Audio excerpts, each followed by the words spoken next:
कर्जत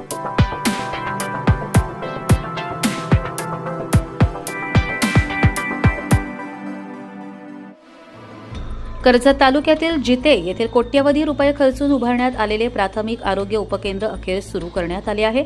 कर्जत लाईव्हने कुलूपबंद उपकेंद्राचा प्रश्न उचलून धरल्यानंतर प्रशासनाने तात्काळ दखल घेत आरोग्य सेवा सुरू केली.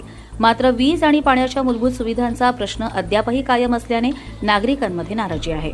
वरिष्ठांच्या आदेशानंतर उपकेंद्रात कर्मचाऱ्यांची नियुक्ती करण्यात आली असून सकाळी 10 ते दुपारी 12:30 या वेळेत रुग्णांची तपासणी व औषधोपचार सुरू झाले.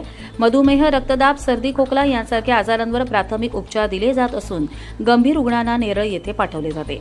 तथापि इमारतीत अद्याप अधिकृत वीज व पाणी पुरवठा नसल्याने स्वच्छता, उपकरणांचा वापर आणि कर्मचाऱ्यांचे कामकाज अडचणीत आले आहे. कोट्यवधींची इमारत उभारूनही मूलभूत सुविधा का उपलब्ध करून देण्यात आल्या नाहीत असा प्रश्न नागरिक उपस्थित करतायत.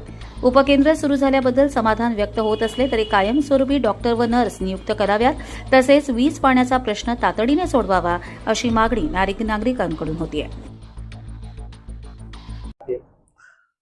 रुग्णांनी 10 ते 12:30 पर्यंत यावे. इथून तुम्हाला नेरळमध्ये पाठवण्यात येईल. जर का काही कॉम्प्लिकेशन असेल तर तुम्हाला नेरळ येथे पाठवण्यात येईल व जे डायबिटीज, हायपरटेन्शन किंवा खोकला किंवा सर्दी असेल तर त्याला इथंच उपचार केला जाईल.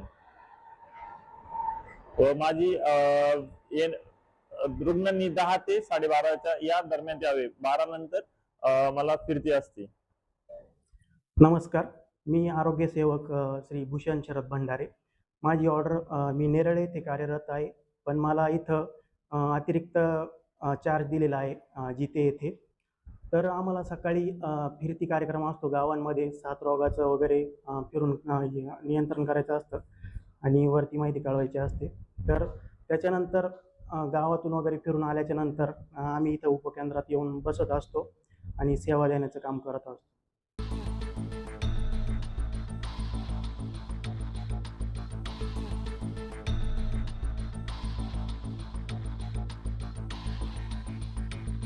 कर्जत लाईव्हसाठी महेश भगत, नेरळ.